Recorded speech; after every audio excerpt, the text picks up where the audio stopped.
Black Mun was insulted at the dealership, then he paid full price and tipped $2,000. He walked into the dealership with confidence, but before he could even greet anyone, the manager looked him up and down and smirked. "This isn't a rental agency," he said coldly. What this Black Mun did next silenced the entire staff and left the manager begging for forgiveness. This story isn't just about a car, it's about dignity, class, and a lesson no one at that dealership will ever forget. Please support us by subscribe, like, and share for more with activating the notification bell. Thank you. It was a bright Saturday afternoon in downtown Atlanta. The sun was high, the streets were buzzing, and inside the glass-fronted luxury dealership, things were slow. Salespeople stood around sipping coffee and casually scrolling through their phones. That's when Marcus Bryant, a 34-year-old African-American entrepreneur, stepped through the revolving doors. He was dressed in a clean navy sweatshirt, designer jeans, and comfortable sneakers, not flashy, but respectable. However, the moment Marcus entered, it felt like someone had turned down the volume in the room. Conversations paused. Eyes shifted. The showroom manager, Doug Whitman, who had been bragging loudly about his monthly sales record, turned to Marcus and gave a condescending glance. "Sir," he said, approaching with fake courtesy, "we don't do trade-ins for used Hondas here. This is a premium dealership." Marcus blinked, confused. "Excuse me?"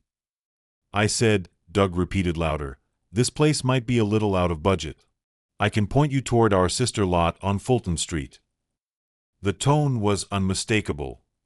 It wasn't just the words, it was the way he said "sir." The way he emphasized budget. Marcus smiled, calm but piercing. "I didn't ask for the budget section. I came to see your best." Doug chuckled dryly, turning to a nearby salesperson and muttering, "Instagram dreams, dealership reality." Laughter followed. What Doug didn't know, what no one there knew, was that Marcus wasn't just some walk-in hoping for a test drive. Marcus had just closed a $2.7 million business deal that week and was here to celebrate. Marcus had faced these microaggressions all his life. From teachers who assumed he wouldn't make it, to clients who were surprised when they found out he was the CEO. But Marcus never let it define him. He grew up in a working-class neighborhood in Birmingham, Alabama, raised by a single mother who worked 2 jobs to keep the lights on. "I didn't raise you to explain yourself to small-minded people," she used to say. "Let your actions speak." And that's exactly what he planned to do today. Marcus walked past Doug without saying another word and began looking around the floor. Rows of polished vehicles gleamed under soft lights: Lamborghinis, Ferraris, Aston Martins. He paused by a midnight blue Maserati Quattroporte and leaned in to admire the interior. A young salesman named Eric finally broke the silence. "Can I help you, sir?" "Yeah," Marcus replied. "I'm thinking of this one. Full spec. Northwest test drive needed. I'll pay in full." Eric blinked. Wait, are you serious?" Doug walked over laughing. "Come on, man. You're buying a Maserati? Just like that?" Marcus nodded. "Just like that." Eric hesitated, unsure if this was a prank or the biggest sale of his life. Doug scoffed. "Do you even have—" Marcus pulled out his phone, opened his banking app, and held up the screen. Doug stopped mid-sentence. The account balance read $3,128,472.13. Suddenly, the laughter stopped. Doug took a step back. Eric looked stunned. Another salesperson hurried to Marcus, now seeing dollar signs. Marcus looked around, addressing no one in particular. "I was just looking for someone who treats people like humans." Eric did. "So he's getting the commission." Doug cleared his throat. "Sir, I apologize if I came across the wrong way." "You didn't come across the wrong way," Marcus interrupted. "You were exactly what you meant to be." A manager in the back office, Sandra, who had watched everything unfold on the showroom security camera, stepped out quickly. She was red-faced with embarrassment. "Mr. Bryant," she said formally, "we are terribly sorry. This is not how we treat customers." Marcus raised a hand. "I'm not here for apologies. I'm here for that car." He turned to Eric. "Can we do the paperwork now?" "Yes, sir." Right this way. As Eric led him to the VIP lounge, Doug stood frozen. He tried to smile, to recover the situation, but the damage was done. Marcus had exposed something that had long festered in places like this: judgment based on appearance. The process was swift.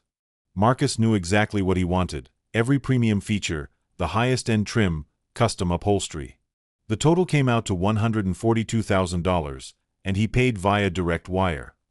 While Eric printed the receipt, Marcus leaned back, sipping bottled water, and scrolling through his phone. The mood was different now. Everyone in the dealership was quiet, respectful, watchful.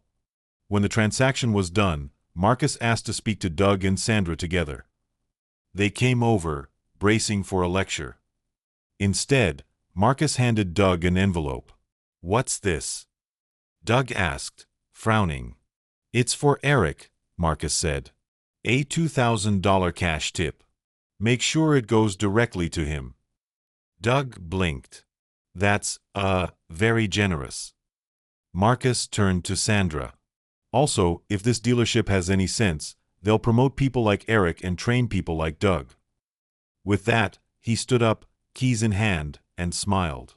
"Oh, and one more thing, I own 5 businesses. I came here not just to buy, but to see who I might want to work with. Now I know." As Marcus pulled out of the lot in his new car, several staff stood watching in awe. Eric, still stunned, clutched the envelope and stared at the departing Maserati.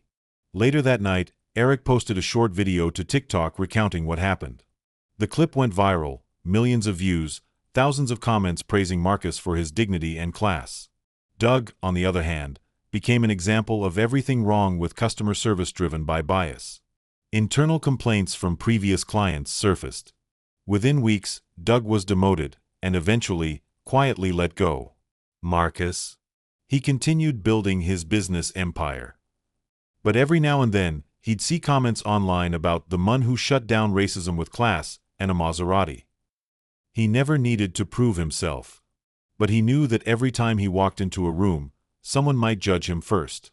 That's why he always made sure his actions would speak louder than their assumptions.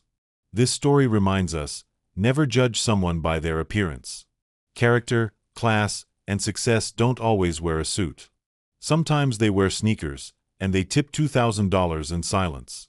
If you enjoyed this inspiring story, like, comment, and subscribe for more real-life tales that'll leave you thinking.